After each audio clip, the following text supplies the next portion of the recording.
Hey Paul, how you doing? Doing good. Welcome. Oh, what's up, Paul? Mm-mm. So, hello everyone. This is Deborah Anderson, the BlkWmnAnimator. Come back to you with another video, and this is our YouTube live where I'm acknowledging a couple of my supporters, the people who are always in my comments on YouTube and providing great engagement. So I'm gonna have y'all introduce yourselves, starting with you, Kevin. All right. Hi, everybody. My name is Kevin Cooper, designer, illustrator, animator, husband, father, and I graduated from Atlanta College of Art with a degree in computer animation. It's now known as Savannah College of Art and Design, but I graduated before the acquisition happened. So for anybody that was in the Atlanta area at that time, they know it was a pretty big deal. Mm-hmm. But after college, I worked as a freelance animator and illustrator and worked various full-time jobs here and there. And then I landed an art job in the promotional products industry, full-time at a company called Koozie Group. And they make a ton of promotional products. So there I'm a graphic artist, graphic designer, as well as a art room quality associate. So I've been there for 15 years and I'm still able to do freelance animation and illustration. So it's kind of me in a nutshell there. All right. Pretty cool. Brittany. Hi, my name is Brittany Galloway. I went to school in California College of the Arts, and I graduated in 2014 with a BFA in animation. And since then, I haven't really gotten steady work in the art until pretty much this year. I've focused on just getting any kind of job to pay off my loans, and I'm debt free. I have been mostly doing personal projects under the Sleepy Gallows. That's the YouTube and Instagram, blah, blah, blah, blah, blah. And me and my sister, she's an illustrator. Me and my sister made a web series called For Peace, Love, and Harmony that we haven't finished yet. But I've been making music videos. I mostly do music videos for freelance animation. And this year I got a bigger freelance gig with Northwestern. We're doing a film essay about Asian Americans in the model minority myth. And woo, it's tough because it's the biggest project I've ever had. So if I start getting tired, it's because I'm getting the end, where you're pushing for it to finish, and I'm just getting zombie mode here. But so that's kind of what I've been doing lately. That's what's up. So today it's gonna be a little chill. We're gonna have a little bit of fun, and I'll also be highlighting comments for anyone who has any commentary or questions. If you, after we get started, you can see what we're going to be talking about. So if you have any suggestions for anything we should talk about, and you can always respond to your thoughts as well. So let's get started on current events. All right. So there's a bunch of announcements that Disney and Disney Plus have made in the past few days. So first topic, they're coming out with a streaming series for Moana, Tiana, Zootopia Plus, and Baymax. Your thoughts? I'll let you go first, Brittany. I'm pretty excited. So I didn't know about the Moana, and there's one other one that I didn't know about, Zootopia one. So I'm excited. I learned about that yesterday. But I'm pretty excited about the Tiana one and the Baymax one because I really liked Big Hero 6. And I just think there's lots of fun stuff to do with Baymax, and he's really cute. But for Tiana, I didn't feel like she really got her best shot in the movie. I liked it when it comes out. I just like animation, whatever, it's cute, blah, blah, blah, blah, blah. Once you get critical and break it down, she didn't really get her shot. And I am optimistic that she's going to get her time in the show. I'm a little weary on how they're going to do the early 1900s thing, and she has a rich white friend. How are they going to, are we going to pretend race doesn't exist really? Exactly. Or is it, like, because it's for kids, so like it's not that big a deal. But I'm a little weird that they're kind of dropped the ball in that. But I'm excited to like see more of her actual personality and like just let her be a person, and just have her have some time. I'm definitely gonna watch it. I watch all these kid shows. Yeah, and hopefully not turn into a frog. Right. Exactly. Well, I think they're printing money at this point. I mean, at first, I wasn't going to subscribe to Disney Plus because I just thought that it was going to, just be more of their traditional product, just recycled. But with all of the stuff that they're announcing, I'm really excited about it. Like, these are legit series that I'm pretty interested in. So definitely excited about Tiana, Moana. Yeah. It's a lot of good stuff going up. I don't even know exactly how to formulate my thoughts on it. Yeah. Hopefully we don't have no snafus like we did with Wreck-It Ralph 2, where Tiana all of a sudden is light skinned. Right. Right. Hopefully they learned. We fixed it once. Don't go back again. Mm-hmm. And Moana is lit, and then because Zootopia has so many good storyline, like undercurrent of storyline. I'm like, what are they about to do with the new one? What social issue are they going to tackle? Right. Like, are they really going to go hard on it? Because you have to watch Utopia several times to get all of the underlining messages that they were putting in there. So they were definitely making a lot of social statements. So will that continue? Are we going to lighten it up a bit? That'll be the question. Mm-hmm. And luckily, I saw Big Hero 6 maybe a couple years ago, so I know the context. Because I didn't immediately recognize Baymax, and I was like, I'm excited for 3 of these. And then when I realized it was Big Hero 6, okay, I got context now. Yes, I'm excited for that one too. Right. My memory just be it'll be nothing. So next topic, T'Challa is not going to be recast for Black Panther 2. Let's start with Kevin this time. Your thoughts? I think that's a good idea because when you think about recasting, sometimes you're trying to recreate what was already there, and yeah, I don't think it can be done. So when they say, "Hey, we're just going to leave that alone.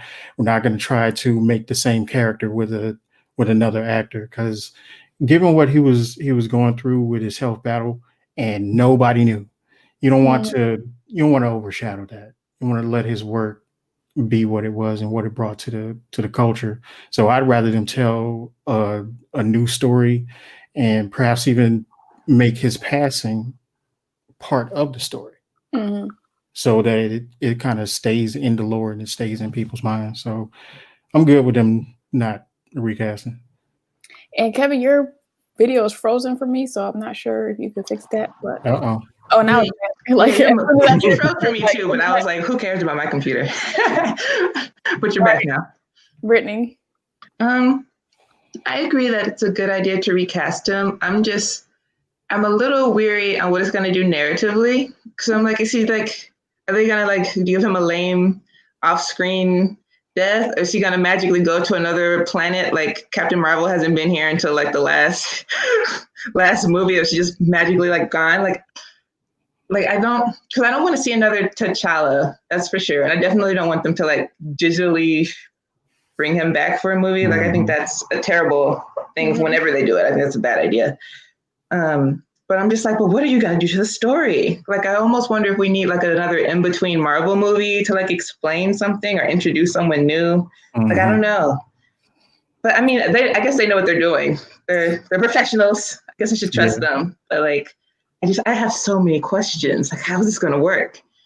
I heard a lot of people really suggesting that Shuri be the main character. Yeah, that happens. That could work. I think I feel like for this next movie it makes sense, but I'm pretty sure for any movies after that they're going to recast them, because I mean, it will kind of, I mean, because all these other movies have multiple different versions of characters, but to pay respects to Chadwick Boseman, of course, in Black Panther 2, they're probably not going to do it, but I imagine they're gonna do it in other movies. And I saw somebody suggest, what's the dude named Yaya, the dude who was in the Watchmen, I think, the black guy, and he was in Striking Vipers for Black Mirror. If anybody remembers that episode, the episode. I think so.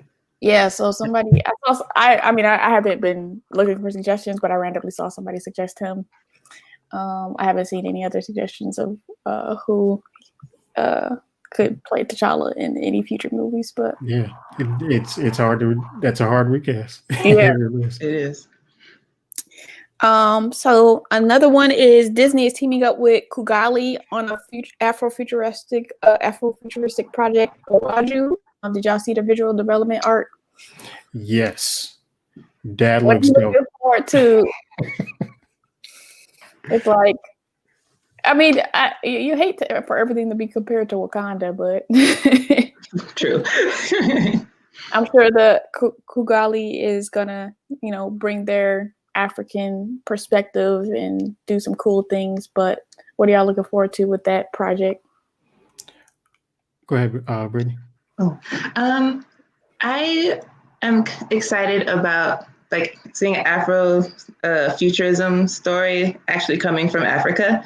Like whenever I see one, I mean, I'm African American. Like I love Black people, American Black people, but it'd be nice to see one made in Africa by Africans, And a lot of times when we do it, we do bring some African people onto the project too, but it'd just be nice to see their perspective. And it's also nice to see an African studio kind of get some respect on these streets. When I was in college and we had animation history, obviously there wasn't that much to talk about, but the little bit of South African stuff that we did talk about, they were made by white people. And I was like, what? You give me 1 hour of African animation and there's still just white people? I don't understand. My mind is blown. You don't have anything else to give me here? Right. So I think that's the part I'm most excited about, an African studio making a story about African people, and it's going to be on a platform where more than just African people can see it. Exactly. So that's the most exciting part to me. And then aside from that, the actual concept art is amazing. I want to watch it for sure. And it'd be nice to see what kind of, if there's going to be folklore, what kind of folklore can work its way into it while still being modernized and things. I don't know, that stuff just intrigues me, and I like it, and I'm excited to see that. Right. See, there's so much. I feel like I'm all about seeing new stories, because that's an entire side of the planet that's never really been touched in a modern way. Because a lot of times when we see films, African films, or something like that, or just what our general perception is, right? It's something that's not modern. We're not seeing what the city looks like in, the capital of Nigeria or something like that, right? We're thinking centuries ago. Right. So I think it's important to see modern imagery and even take that even further. What does it look like? What does it look like in the future?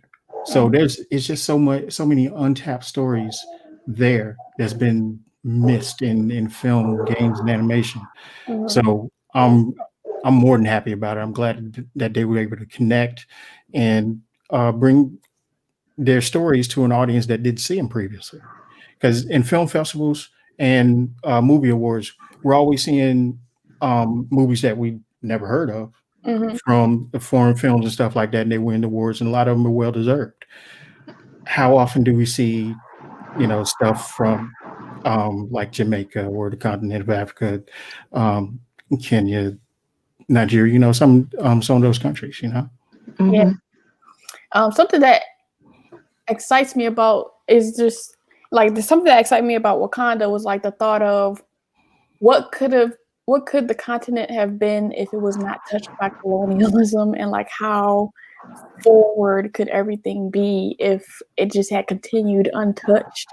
And so that's kind of what Afrofuturism is for me sometimes. And for this to be African influence Afrofuturism, I hope the execution of it is yeah, that's what it would have been like, or that's what it could be like.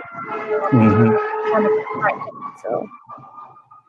so in all these like new projects announced, do you think it's like, Disney about to do something right for like 2 seconds and then go back to That's what I was afraid of.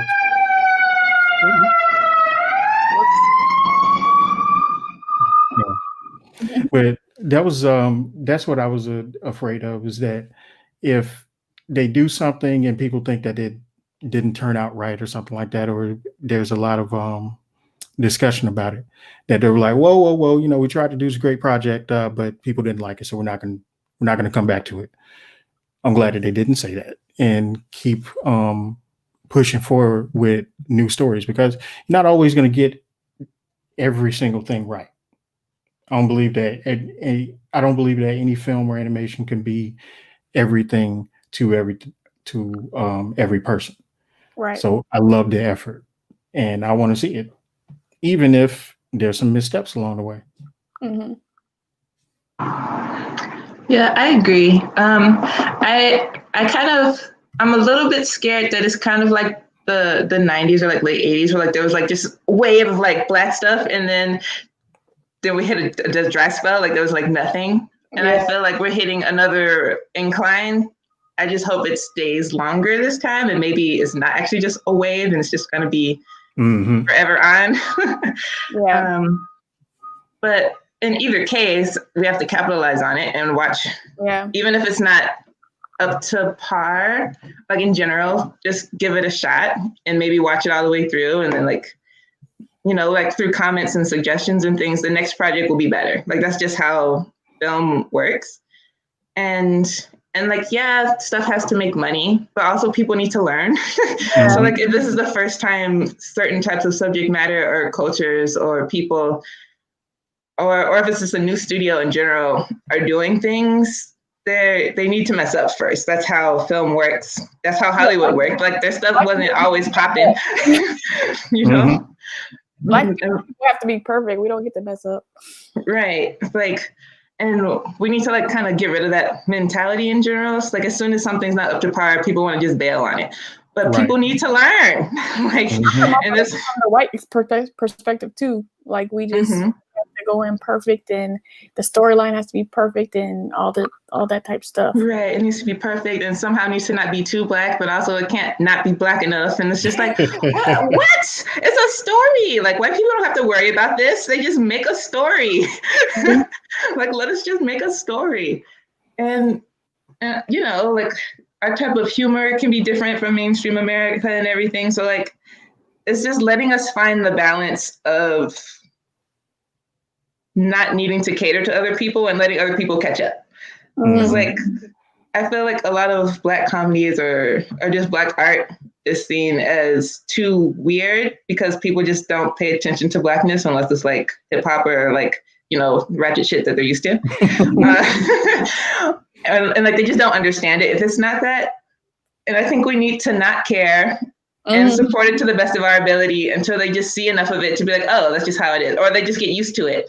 Like we got used to their stuff. Like you just get used to it when there's enough of it. And we just need to give ourselves the time to have enough of it. Which is hard because money is a factor. But, somehow we need to figure it out, either whether it's through independent art or enough studios getting like enough creators getting studio attention to just make enough of them. We need to figure it out. Right. That kind of reminds me of something that the late Dwayne McDuffie said. It was an interview that he did when he was talking about his work on Ben 10 and Justice League. He was saying that people are comfortable with having one Black character, maybe two Black characters in a cartoon, but as soon as you get to 3 or more like that, then all of a sudden it becomes a Black cartoon where you're trying to make this big statement. No, there's not really a big statement behind that. It's just that this should also be as normal as a cartoon or a show that has a fully white cast. Yeah, I just hope it doesn't become like another UPN where they're just like using us and then dropping us off. And like Brittany said, we need to capitalize on it. So if you get an opportunity, build your audience so that when they drop you, you already have your audience. Yeah. You just doing your independent stuff and everybody know who you are. So like, oh, let's go over here and support them. Exactly.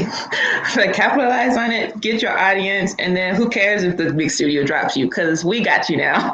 We know about you and we like your stuff and we trust you now. Right. Ride the wave.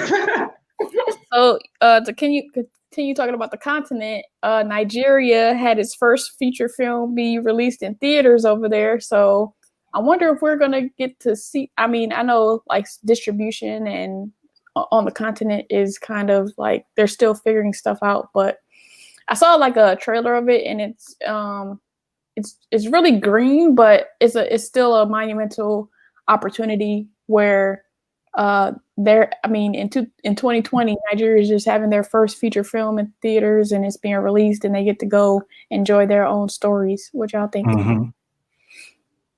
Was that Lady Bucket and the Motley Mobsters? Mm-hmm. Okay, yeah, I did see a trailer for that. Yeah, it is kind of hard to believe that it's 2020 and that's their first feature length animation film. Mm-hmm. I had no idea. That seems made up almost. In this world, it just be happening. Yeah, it'd be like that. Guess that's why I didn't learn about any African animation studios. 2020, the first feature film, but I think that's super exciting because obviously there's animation fans there, and it's gonna inspire kids to grow up to want to do it. And it's going to inspire the current adults to be like, oh, I can still try to do this maybe, like, or inspired to support it so like it can keep going. And maybe it's just to get in people's heads that you don't have to look elsewhere to tell your stories. I think that's a big problem too. Like, you want to do something or you see something that you like, but you don't think you or your people do that, you know? So you just look at other places and like, you know, you send your little letters and make your little comments and hope they include y'all somehow. Yeah. But you don't think to do it yourself. So like, you know, having the first film will be like, oh, we can do this. We can find a way to do this. We can get it funded. We can get it shown. We can get it made. And I think that's the most exciting part. Something that's like, I don't know if discouraging is the right word, but kind of disappointing when I watch different foreign content is that it's like, where's y'all story though? Because sometimes foreign stuff be just like American stuff, and I'm like, I didn't come here for this. Like, I didn't come here for this. American storylines in America. Like, why y'all not put y'all story in there? And so, I don't know if people have seen Small Axe on Amazon Prime, is AXE. It's by Steve McQueen, and so there's 4 episodes out now, and episode 2 is called Lovers Rock, and this is live action. But I feel like Lovers Rock is essentially what all of us Black people in the diaspora should be doing. So, like, because I liked Lovers Rock, but because I watched episode 1, which was like more of a storyline to it. Episode 1 was like this guy had a restaurant and the police in the UK just kept like messing with him, and then people went to jail and they had to go to court, and it was like, and it's based on a true story, but like that kind of had your normal storyline. And then Lovers Rock, it was like people dancing for like a half hour, and I'm like, what is the point? But I thought people who are Caribbean or like Caribbean music, I mean, other people can like it, but my point is like people who are this ain't for me. Like, I can like it, but this episode is not for me. It's for either people who are from the Caribbean who are living in the UK or Caribbean people, because they play like Lovers Rock is actually a genre, and so they played those songs, and I felt like anybody who grew up listening to those songs are like, yeah, this is lit. So if I liken it to if they had the same concept, but it was like Motown, because I'm from Detroit, Motown music for a half hour, I wouldn't have thought like, what's the point? Right. But it was still an enjoyable episode. It just was like, I just was sitting there like, is there a storyline, or we just watching people party for a long time? But I think that's what Black people should be doing. Like that's what Steve McQueen did. Is like these are our stories of Caribbean people living in the UK, and if you don't get it, okay, Right. but it ain't for you. Mm-hmm. Yeah. So I'm gonna highlight this question. So anybody who's watching, feel free to submit some topics. We still have some more topics to talk about, but Shamari said, "Do you feel independent Black comics and shorts will eventually influence or be source material for more animation or live action films?" What are y'all thoughts? I think yes. There are more Black publishers, I think, that are starting to dabble. Like, I don't know if you guys have heard of, I think it's Black Sands Production, I think is what it's called. Yeah. And they do comics, and they're slowly like making animated comics. And I know that the owner is trying to work his way up to full blown like shorts and animated series and things. And I know like Monarchs, I think, and like Boom Animation, a Monarchs comic. Like he's an animator, he's making comics, but I know like eventually he's trying to work his way up to making it an animated project if he, gets the support and stuff for it. And then there's things like webtoons where like not every other, but a few of the comics are becoming animated. And so far, like they've just been like the Korean or the Japanese ones, which makes sense. Webtoons is the most popular in Asia. But like as it becomes more popular in America, and as more people like add stuff to it in the Western languages and things, I think eventually some of the Black ones will like pick up traction too. Cause like I've seen a few with like Black creators. So I'm like, oh my God, I didn't even know. This looks like it's just a regular manga that has a Black lead for some reason. So of course the creator's Black, but but like the art and the story is there. So like if they had the following and it lasts long enough, like I could see it being picked up.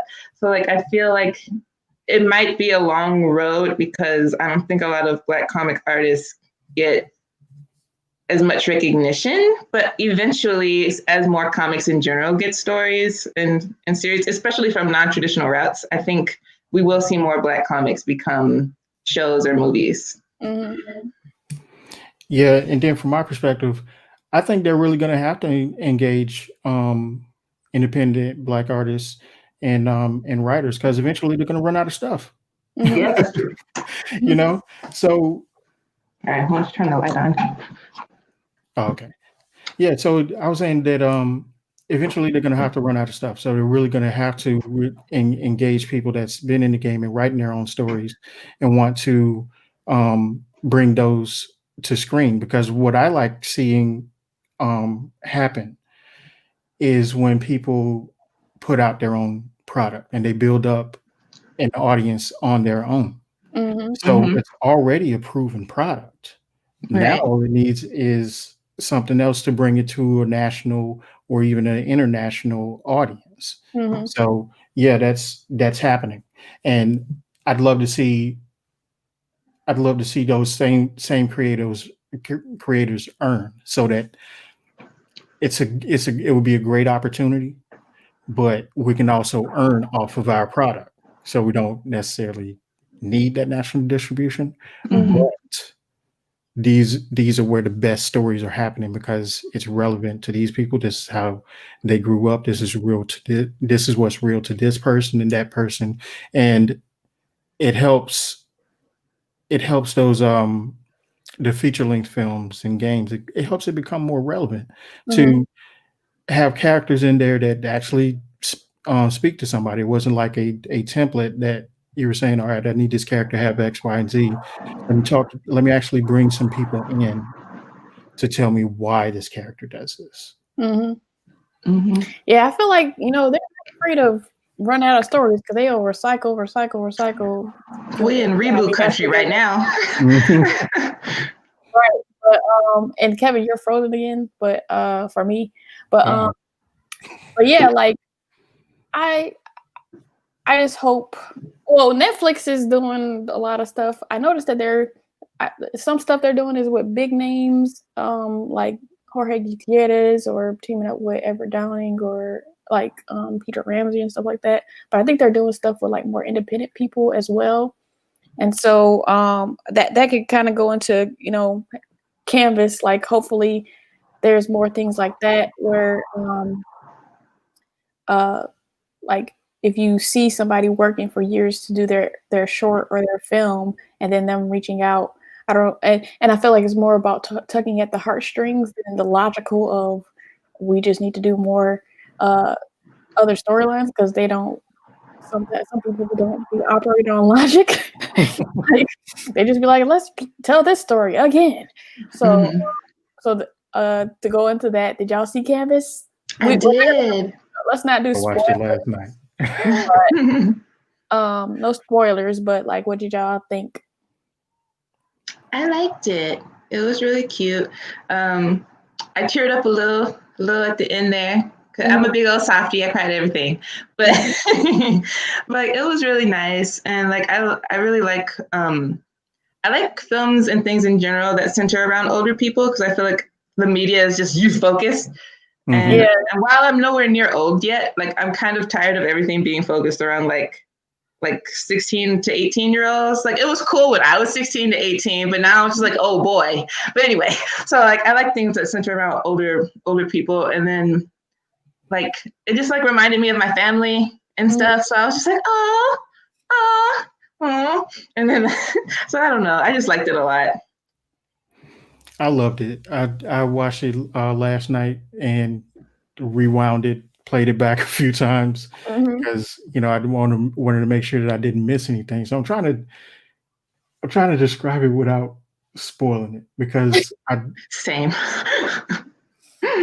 I think that it's a metaphor for.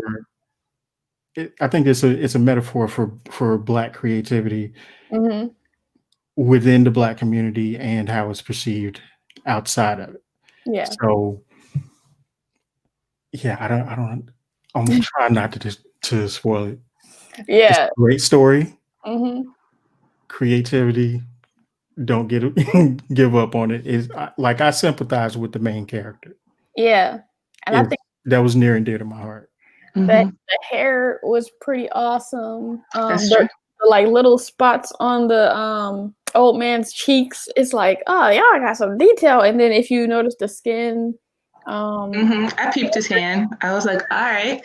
The skin was pretty awesome, and it just was like a high quality short. Shout out to Frank Abney. Hopefully he gets some awards for that. His short. I attended the Rise Up Animation Zoom that they did. Just him talking about how his father passed when he was really young, and he had experience with his grandfather, who was maybe like a straight-faced, stern person usually. And there was some phrase that his grandfather said, but he mixed up the words. So if you think of I'm about to make a George Bush reference, but let me not do that. But if you think of what's an idiom? Wrong is two left shoes, but he said left shoes is wrong. He just mixed up some words, and so Frank ended up laughing at him mixing up the words, and he saw his like grandfather smirk for the first time or something, or smirk. So that he kind of mentioned that story on the Zoom when he was talking about the motivation for Canvas. So right. But it's high quality. This is what we can do. I feel like he's showing what we can do with independent, like him, Jamal Bradley with Substance, and so like Black creators are doing the darn thing. Yeah. There's definitely a lot of independent ideas and stories to showcase. It's getting ridiculous. Like at first it was like, okay, let's do 2D as 3D, and then now it's like let's do 2D and 3D as live action. It's like, bruh, can y'all just stop? Right. Yeah, or at least bring something actually new to it. Dang. And redoing it. Okay, and Soul comes out in a couple weeks. Are y'all excited? Yes. I'm pretty excited. Yeah. It comes out on Christmas. I've heard that he doesn't turn blue as long as we think he does. I don't know. They gotta say that now. It makes you wonder if they went back in post production, like, hey, we need to increase his screen time because we're seeing some feedback. It's like we're having another Princess and the Frog. We need to reevaluate. Yeah, so I feel like it'll be a good story. Jamie Foxx, I feel, and Frank Abney also worked on Soul, so hopefully it just be another thing we can add to our list of stuff to show our children and using cousins. And me personally, I hope that it breaks records. I hope that that it really like blossoms and just hits the ground running like I want it to, because there is the thing, the elephant in the room about how much time he actually spends in his blackness, and that goes back to Princess and the Frog. But at the same time, I haven't seen many of their movies that I haven't liked. So I'm sure that it's going to be good. Yeah. So people in the audience keep suggesting topics or making comments. Paul says, I'm seeking more innovation in gaming than in film. I think the film industry should take note on what games are doing. That's true. Maybe I should have Paul on here because I don't know what can you type what kind of stuff games are doing. Like I don't keep up with games as much, but I know they're doing. I've seen leaps and bounds in black hair. Like when I saw the Miles Morales PS5 trailer, I'm like, oh, he got a taper. Yeah, that trailer looks so good. I'm pretty excited. Yes, he has a taper. Woo woo. And so, they're doing better with black hair in video games. And I don't even know. I haven't heard. I don't know how much people on my Facebook play video games, but I'm not sure I've heard much about the new game. I just heard about people getting PS5s. I think that what he's saying is that some of the more creative things that they're doing in the game industry with the black characters, that film can learn a lot from it, which I agree, because if you can get a lot of momentum like what we're seeing with Miles Morales, well, I mean that had a film as well. That's the type of stuff that needs to really be continued, because they were doing so many creative things with Into the Spider-Verse and the PlayStation game that, I think a lot of creators could take notes. This is how it's done. This is how we put a cool spin on hip hop music, fuse it with a little bit of classical. This is how we can integrate some graffiti and some of street culture in with how we show this character on screen, and so I definitely like to see a lot more of that, and especially in mobile gaming too, because there are so many mobile games, and I consider myself more of a mobile gamer than I am a console gamer. I buy maybe a few console games a year, whereas I'm playing a whole bunch more mobile games. Now that's a big area of opportunity as well, because out of these tens of thousands of apps and games, that's more opportunity to diversify your cast. Yeah, shout out to Craig Tinsley. He has a mobile game called Rap Quest, which he's kind of updating for current, because I don't know how long ago he did Rap Quest 1 and Rap Quest 2, but he's kind of updating it for current phones and stuff like that. Okay, so another thing that's coming out, Everett Downing's show, My Dad the Bounty Hunter. How much have y'all seen on that? I've just seen the posters. I've only seen posters and people commenting on that looks great. But what can we suppose the storylines will be? My Dad the Bounty Hunter. Well, I mean, I was looking at the poster image, and he almost looks like a reluctant hero. So I was like, what can I pull from this artwork? And he had kind of like, oh, do I really want to do this type of look on his face? So it's interesting how they drew them, because he could have been like eyebrows down and, you know, weird wide shoulders and stuff like that, and made it look like it was more of a mean character. Like, who do we think of when we say bounty hunter? Okay, I think of Star Wars. Okay, bounty hunters aren't typically nice people. Right. But he has to be a nice person that has a family. You know, you know what it reminds me of is Black Lightning on Netflix. I saw the first season. I haven't seen the second, and I think there's a third one as well. But here's this guy with superpowers, and he has to be a dad. How does that work? Yeah. Oh, the balance, like women have to do. Right. Yes. There's that in Incredibles 2. Like it was Incredibles 1, it was one way, and then Incredibles 2 was swapped. I'm going to highlight Paul. The stories in The Last of Us 2, Cyberpunk 2077. I think did that come out? Ghosts of. I'm not even. Tsushima. I wanted to play the Ghost of Tsushima. I said it the first time. I messed it up the second time. But I saw this trailer for it, and I was like, ooh, that looked good though. Okay, so I'm writing those games down and putting them in my backlog. Thank you all for putting us on. All right, let's go to Nigel. Do you think it would be cool? Hi, Nigel. Sorry. Do you think it would be cool if Disney did a People of Wakanda anthology series, like different animated stories? That would be dope. That would be dope. Adventures of Wakanda.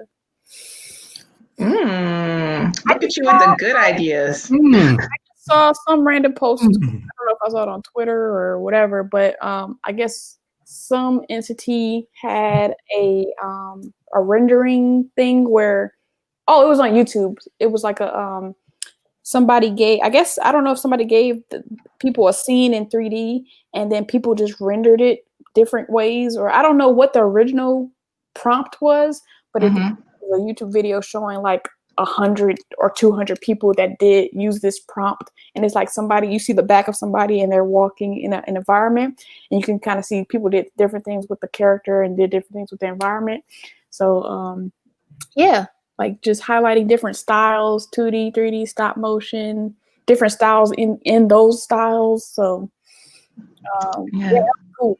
I think that'd be super cool. That could be like I could see something like that being on Netflix, similar to like Love, Death, and Robots or whatever. But like the theme would be Wakanda or something. Like that would be super awesome.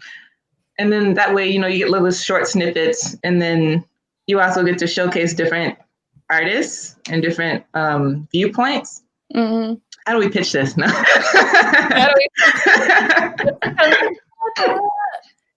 Right now. Sorry. Okay. So what would some of your dream storylines based on the diaspora in our culture be? Black cowboys. Apparently there were black Vikings. Of course, we don't know that. Black people been everywhere. They try to act like we weren't. Right. That's a tough one. I know I'd like to see stories about capoeira, the Brazilian martial art. I'd like to see stories about that, and then also our influence is on percussion, because I play drums, and just see how the different cultures have, or just different places that we've been, have influenced percussion and music across the world. That's something that I think is a positive thing. That is not that when people talk about Black stories, it's not just about, you know, slave movies and hood stuff all the time, you know. Yeah, that's a tough question, but I think I'd like to see some of that. I've interviewed so many Black animation professionals, and a lot of the older ones, and I've thought of this too, and some of the young people have thought of it, but like a Fantasia with like jazz or gospel or some type of Black music. I've heard multiple of them mention that like independently of each other. Black people love music. It's part of our soul. Right. And for visuals of animation, what we could do. I remember I played. I showed some animator, an older Black animator, like there's this gospel artist named Rance Allen that just passed away, and I showed him. There was like just in Black church, like after service, these three singers, Rance Allen and a pastor and some other dude, were just singing "I Won't Complain" or something like that. And he was like, "Man, I would love to animate that," because you know how crazy Rance. Like, well, people who know Rance Allen know how crazy he gets with how he sings, and just the way they were doing. We be running and acting crazy when we be singing songs, particularly gospel songs, particularly old gospel songs. And so he's like, "Man, I would love to animate that because we naturally give so much to an animator if we just found some random YouTube video of us acting crazy with each other." Yeah. You don't even have to push, like. That's so true though. You'll see funny TikTok videos or YouTube videos. You like that would make some good reference video for some animation. Yeah. Let me highlight Mariah's comment. As Black animators, do you find yourself having to stand up for diversity and accurate cultural representation during productions, not only for Blacks but other minority groups as well? Sometimes it's a weird balance between if I don't do it, who is going to, and then also, but I'm an artist, and I want to do what I want, I find for like my super personal things, like I'm just making willy-nilly.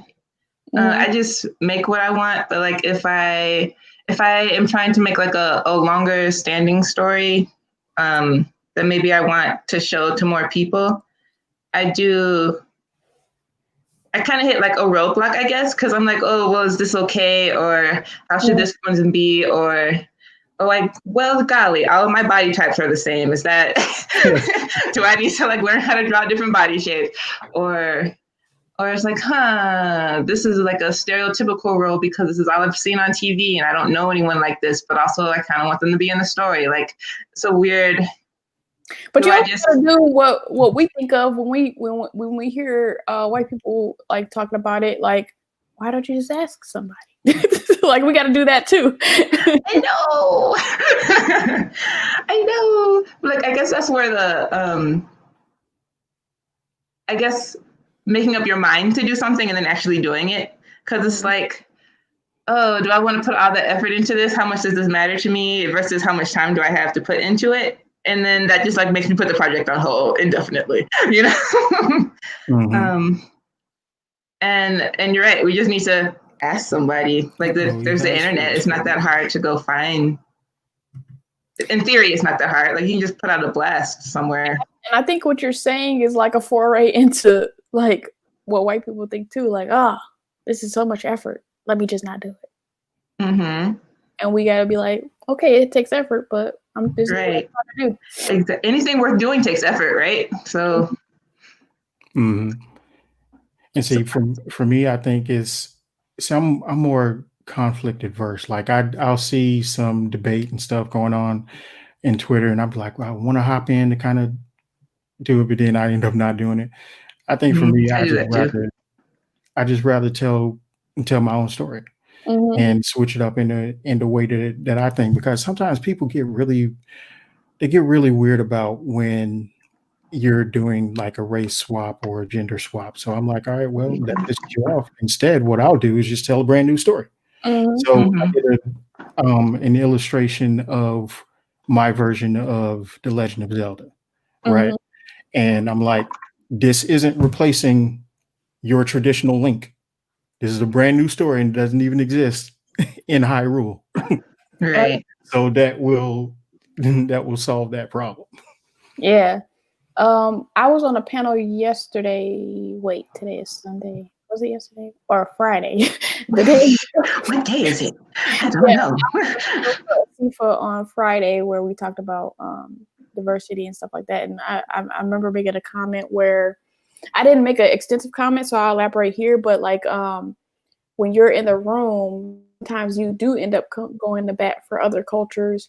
And so when I remember being I was very involved in the National Urban League movement. I'm still kind of involved, but I just finished being president of the New Orleans chapter in last December, and I remember going to the National Urban League conference. I think it was last year, and there was a panel with Mark Morial, who's the CEO, president and CEO of the Urban League, and then there was a representative from an Asian organization, and then a representative from a Hispanic organization, and then a representative from a Native American organization.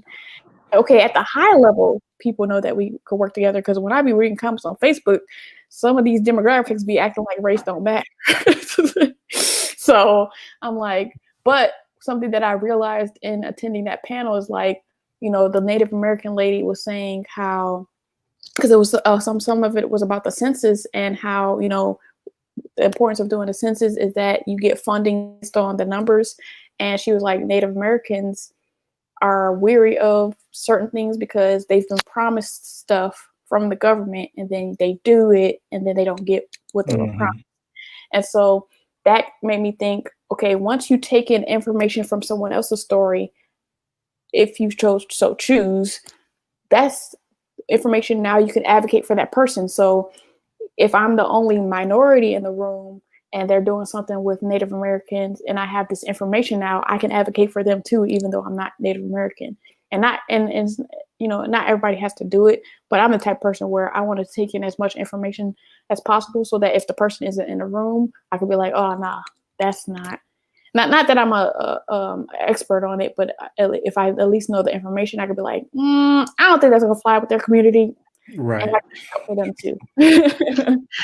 That reminds me of one of your interviews, I think with Dan Haskett, but I might be wrong. Like when he was working on Mulan. Yeah. And they were just like doing random stuff, and he'd be like, that's that's Japanese, or like that's something else. And they'd be like, what? How do you know? What? And then he was just like the go-to Chinese guy, even though he's not right. like at all. Like he's just as American as y'all, but all of a sudden he's the go-to Chinese guy because he's the only one who put any effort into research. Yeah. And I was watching, I have watched far too many documentaries on He-Man, and I cannot remember this guy's name, but some guy, he was also Black, and he was talking about like when they first started like making up the idea for it. And like I think this was like a branch off. I think he was actually talking about Brave Star in this particular segment, but he was like, yeah, they got me in, and then I started like adding Native American characters, and like I added like a Latin Mexican character for something, and then of course like he added a Black guy and stuff, but like he was like, I got in and I didn't want to just add Black people. Like I was adding everyone who wasn't there. And I feel like Black people get saddled with that like all the time. Yeah. When I interviewed Chuck Patton, he mentioned that too in his comic book industry career and his animation career, where he would be like, let me just throw in this person and this person. Yes, I guess sprinkle that over there. Right. You over there. Yeah. So what animated projects are y'all watching right now? Like in the makings of, or like something that's already out that we're literally watching on television? I am anime weeb trash, so I'm watching I watch a lot of stuff, and me and my sister are like binge queens, so we actually finish stuff really quick. But one show that we just finished, one universe series that we just finished is like, I don't know, have you heard of Troll Hunters? Yes. So like me and my sister, we watched Troll Hunters, and then the Alien spinoff, I think it's called Three Below, and then whatever the Wizard one was called. And we're just like, what? I love this universe so much. I recommend this show to all people. So I guess like the rundown is that the main character is Jim Lake, and he's just like, typical white kid in like some suburban town, whatever. Him and his friend are like going to school or whatever, and they find like this amulet, and now he's like a troll hunter, and you think that means he hunts trolls, but actually he is a hunter who defends trolls. Like he is the hunter for trolls or something. Like he doesn't hunt down trolls. He works for trolls. But then the troll people are like, a human? What? Because historically it's been trolls.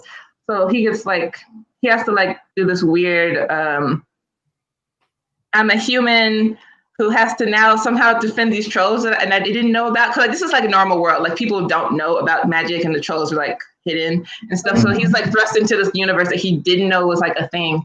And he has to like save them from this dark, evil troll that was locked away who was like his little minions are working on bringing him out. So like there's this whole thing. And then there's like 3 seasons of that, and then it spins off. It ends with like a really stressful ending. Like for like 2 years, I was like, "Is this just how it is?" And then I did the Alien one, which you didn't realize they're sweeping in so well. Like when the Alien one comes out, you find out that you knew those characters all the time, and that those characters interacted with the main trio from Troll Hunters, and you see their story and how that spins out. And then it like connects to that and you learn more about what happened in the Troll Hunter series. And then that series has like 2 or 3 seasons. And then when that one ends, then they have like the Wizarding one. And once again, you realize that character's been in both the Alien and the regular Troll Hunters. And some of the characters from Troll Hunters come back and like resolve something that really stressed me out in Troll Hunters. And like continues the story. And like I just think it's like a good universe world building. And each series is very unique and tied together. And like watching all 3 of them is like very fulfilling. Yeah, that one's Troll Hunters definitely that's on my backlog because I've heard so many good things about it. And for me, what I'm watching right now is Primal. So that's on my list. Yeah, that's a beautiful cartoon. It really is. I'm a huge Tartakovsky fan. I don't know how to pronounce his first name, but this goes back to like when Cartoon Network was really building its library. So Powerpuff Girls, Dexter's Lab, Samurai Jack, he created that one too. So when it comes back to Primal, and it's a series with no dialogue, it's just all mood and action and body language, and this is really a beautiful series.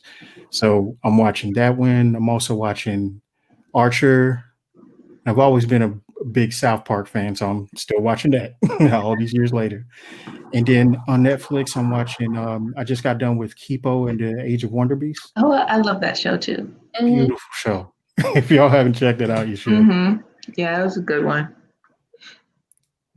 Yeah, I'm watching a lot of live action stuff. So, did y'all see Queen's Gambit? Yes, I recommended it to my dad, and he loved it too. He's like a chess player, and I was like, "This show's great." It was like watching like it's a TV show, but it was like watching a movie with multiple episodes. Like that's how quality it was. The cinematography was on point. And the color, the costumes were like noticing when she wears green, noticing when she wears red, and then she just starts wearing black and white at some point and all this stuff. But like, it was awesome.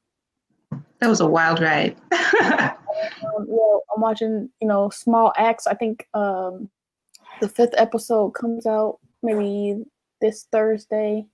So the first episode is the people, with the restaurant. The second episode is Lovers Rock, where they're at a party. It does have a little storyline to it.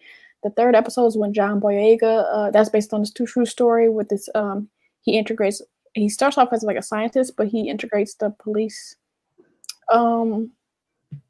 in the UK. And then the 4th one, I just watched it. But yeah, there's 4 episodes and there's a 5th episode.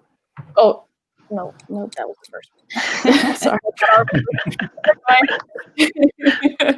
But yeah, I just watched Promare. That's a movie that's anime, and I think a lot of people have like seen it already. I think like it came out this year. Maybe it was older though, but I feel like everyone has watched it It came out last year, according to my sister in the other room.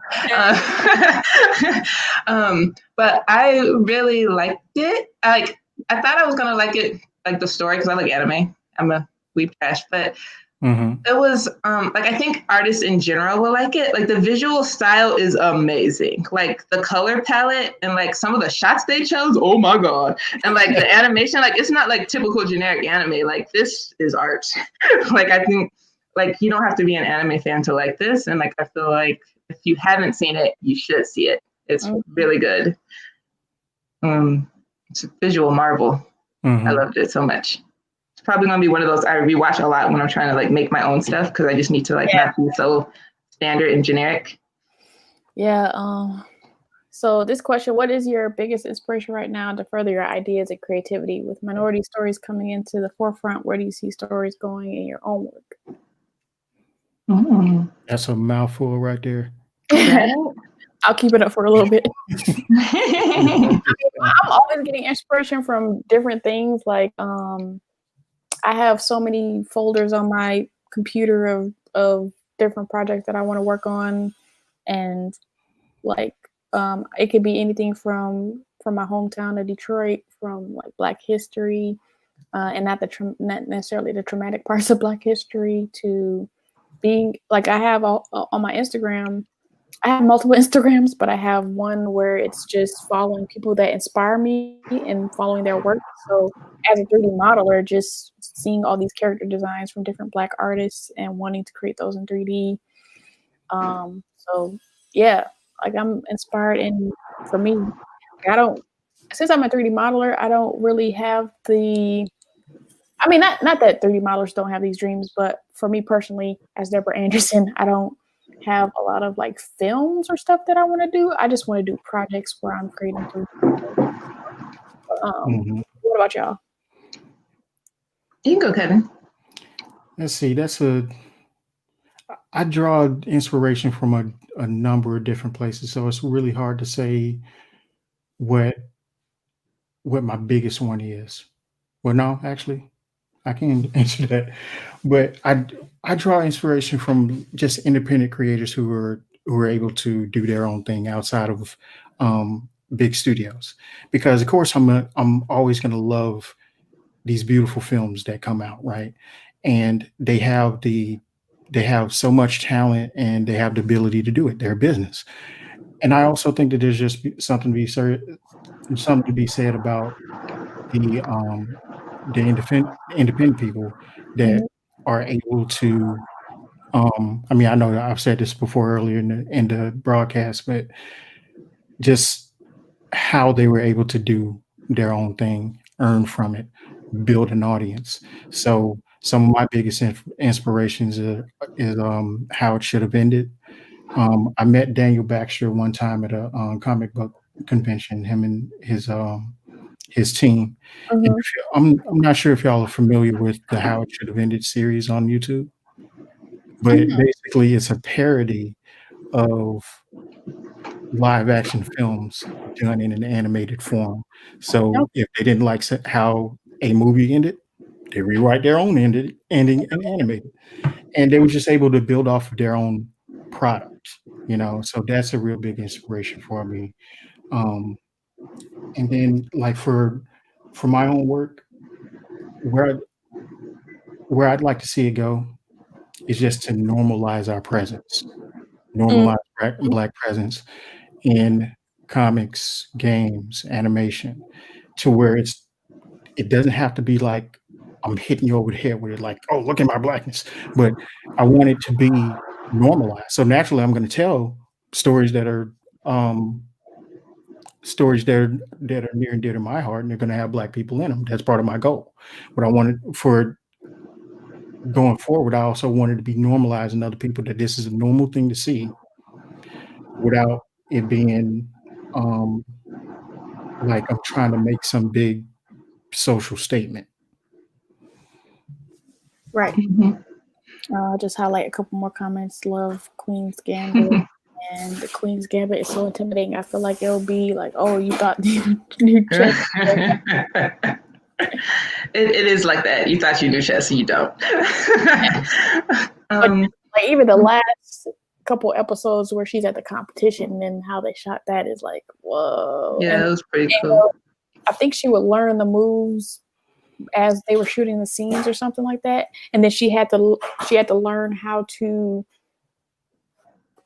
daintily, because she's playing against men all the time, so it's like, how can she act and move the pieces daintily, how the guys move it and all that stuff. So yeah.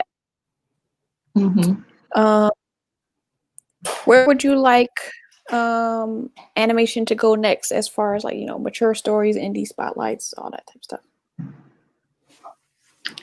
I'd like to see the stories, the type of stories that we're putting out there, just to expand it, right? So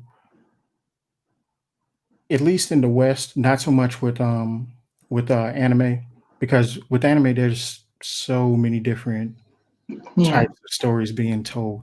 If you want a story about baseball, we got that. You want a story about cooking, because I love Food Wars, we got that. But when it comes to Western animation, everything's inside of a tiny box.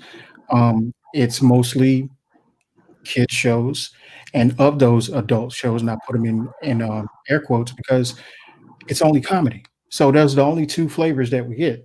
So I wanted to see it be expanded into mystery, sci-fi. They're just animation just gives you the ability to tell any kind of story, any kind of way that you want to tell it.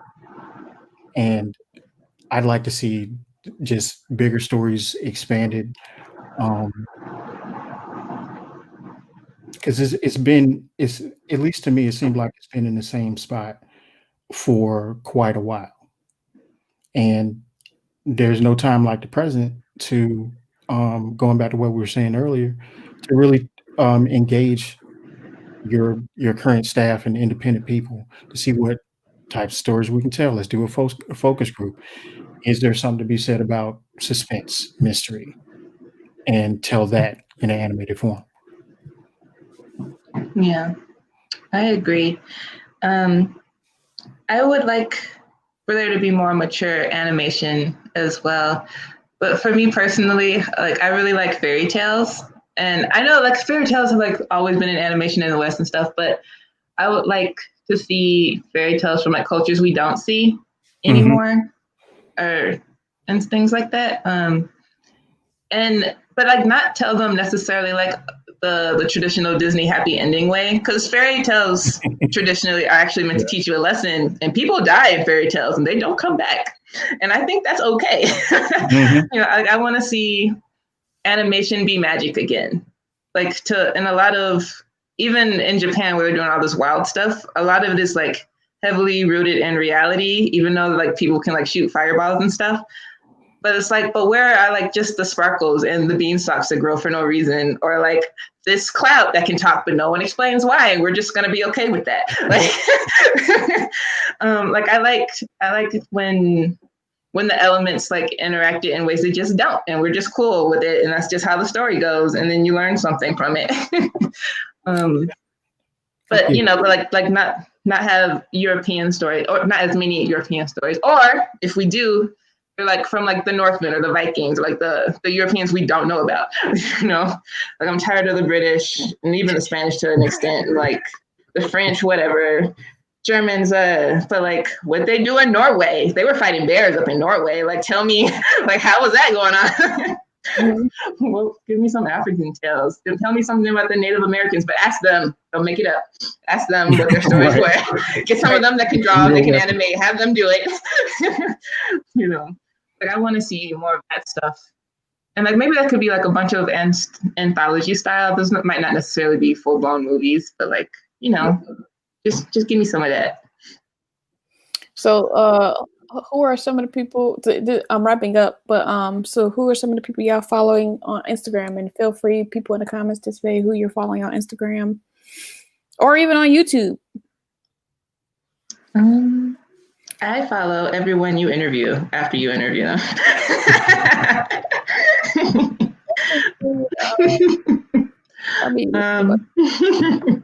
Let me see. What's this one person's name? Harry Dunkle. DUNKWU. He's a his characters are pretty dope. Let's see. There's this one person. I found her on Webtoon, but I never remember how to say her name. Mm-hmm. Plastic Batoru. I don't know why she spelled it this way. She must also be weeb trash, but it's like plastic and then BOTTRU. But she's Black. I think she said she's from Kenya, but I get the impression she lives in America now. Mhm. But like she just like draws all these like Black fantasy people, and like a lot of it's like she draws vampires, witches, demons, just regular people, elves or whatever. And like not all of them are Black. It's a pretty diverse cast, but she also has like a pretty cool story on Webtoon that I like, which is how I found her on Instagram. And I think she's a person to watch. Mm-hmm. I just want to show how purposeful my like Instagram is, like Black person, and the Black person. You're so funny. That's how my feed looks too. Black, blackity black, black on black on black on black. I have like a lot of Kevin.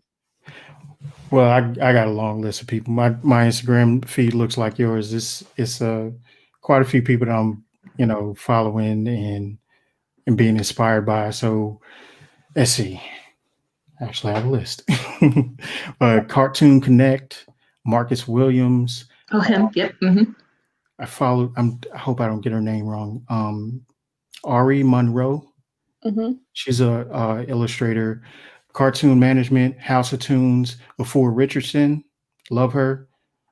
Keith Morrell, Cartoon Chris, and those I follow them because those are examples of other people that have also built their own product, and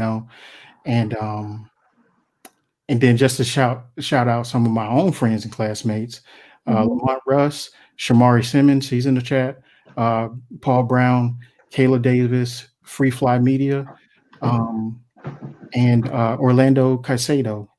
We also went to the same school I did, and he's representing for those Latino brothers and sisters out there. So I got to give a shout out to, and much love to all of those people. You helped me out as an artist. Now I feel like I gotta shout out my sister. I think I mentioned she's an illustrator, but she has a shared one with called Two Heroes with her writer friend, and they're actually making a Mesoamerican Magical Girl webcomic. Nice. Yeah, so it's like three girls, loosely based off the Mayan and the Aztec. I think more so Aztec. Cultures, and they're just kicking demon butt and stuff, and it's a comic on Webtoon, and they upload monthly.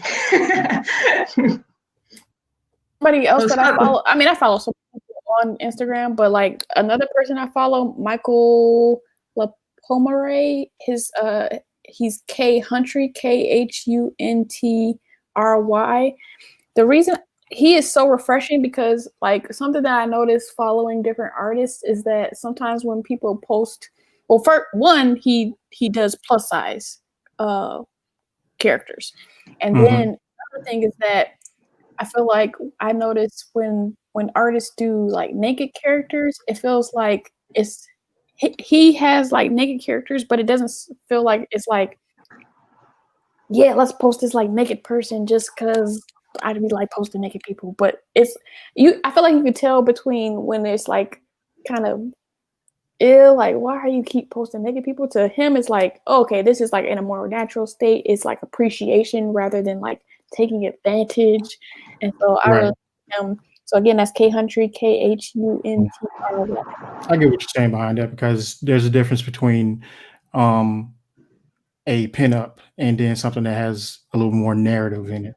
As far as like, all right, well, this is how I look getting out of the shower versus this how I look laid out during a photo shoot. It's just like, have you ever seen, there's these YouTube ads that I haven't seen them in a long time, but I remember I saw a YouTube ad where it was like a video game or something, and the girl was like on the ground shooting, and her butt was jiggling? Oh, I don't think I've seen that one. Why is her butt jiggling while she's shooting an automatic weapon? Like, physics, obviously. Duh. You know, when I made a comment after like a Childish Gambino video where it was the animated one where the girl boobs is like moving. I'm like, I'm not an animator, but I'm gonna make an animation where a dude's like thing is like moving. Right. Just swinging. Like if you're gonna go to that extreme for women, do the same. Like right quick. You said we should just objectify everyone equally. That'll solve the problem. Why is her boobs moving while she's walking? What was that old? There was an old PS1 or PS2 volleyball game. I want to say it was like Dead or Alive, or I forget the name of it. But they had these boob physics that was just crazy. They're playing volleyball, and then when you're picking your character, and it just slides from one character to another. Here come the physics. I think I know what game you're talking about. I can't think of the name either, but I think I know what you're talking about. It was PlayStation 2. Yeah. It was like beach volleyball, wasn't it? Right. Yeah, something like that. Yeah. So I want to thank y'all for letting me like highlight y'all. Thank you for commenting on my channel. How did you find me, and then what do you want to see? I have so many ideas, but like, what do you want to see on BlkWmnAnimator?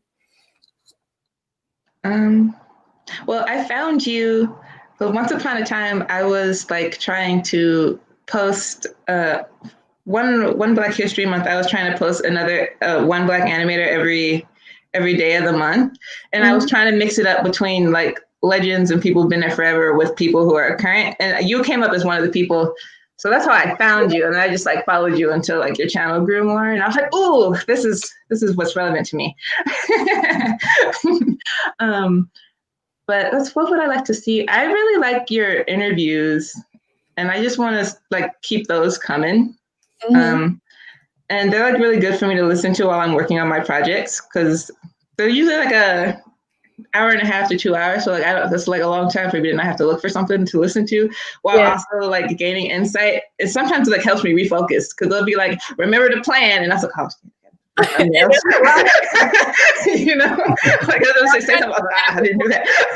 Because I know sometimes people like particularly when they're like 2 hours, I'm like, okay, let me post this one to the podcast. I'm like trying to get more regular with my thing of posting the podcast. But actually, I don't remember how I found it. I think it had to be an article because it was very specific, and it was talking about your journey to South Korea, and it reminded me of artist director LaShawn Thomas. It was a similar story. It's like, well, here I am. I want to do animation, but it's not being made in the States, so I'm going to go where they actually make it. So actually, I meet LaShawn Thomas in South Korea. So that's cool. I don't know him, but I met him. I met him in South Korea, and then I met him when he came to New Orleans like a couple of years ago.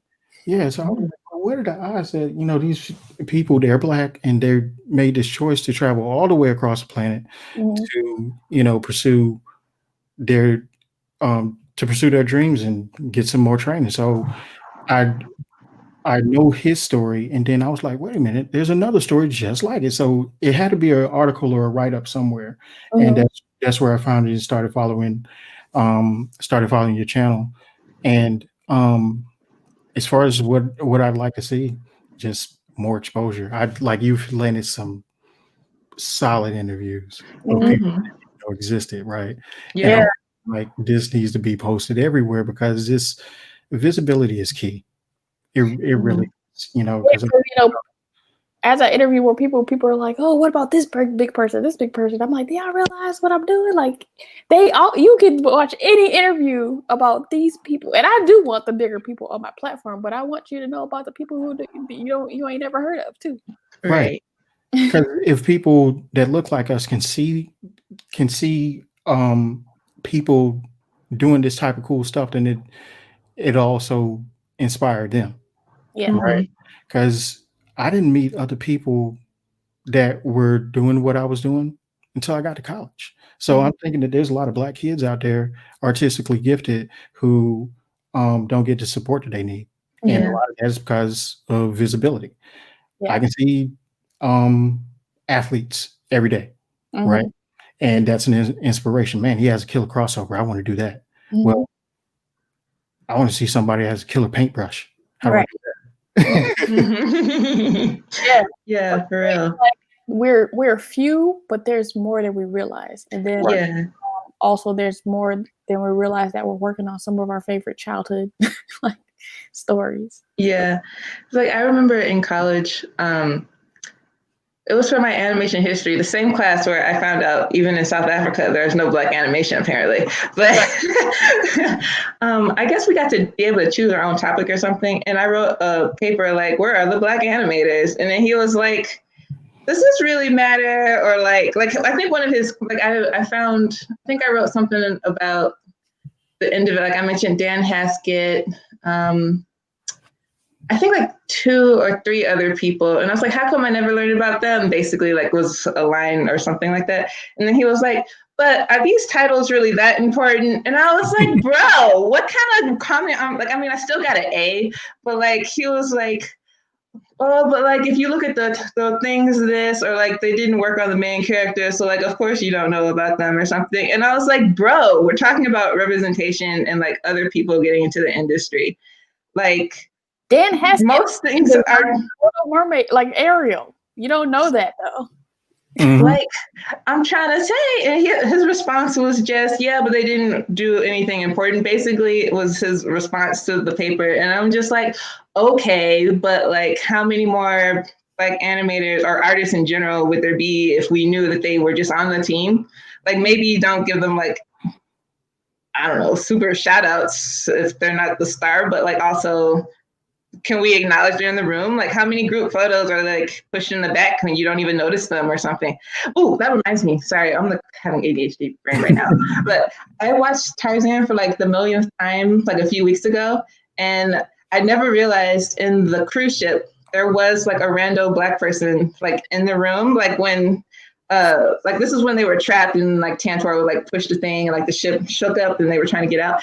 I was like, is that a Black man? Like his face was like behind a chain. And then like another time, like he was like pushed to the back. Like he was just like always in the shadow. And I was like, how long has he been there? Cause you know, by the time you watch something like a million times, you think you saw everything in the background by now. I was like, how long has he been here? A whole 20 years? I've never seen him before. And like, I feel like that's how the Black animators are in the industry. Like they've been there the whole time, but like they're in the shadow, or there's like a chain in front of their face, or like someone fell on top of them so you didn't notice them. I'm just like, what? What is this? Now we're going to put a spotlight on that one character. I'm going to find him. He's there because I didn't know there's any Black people in Tarzan. There's one. He don't talk and you barely see him, but he's there. I was like, what? All right. So where can people follow you if they want to follow you on social media? Well, I'm on Instagram.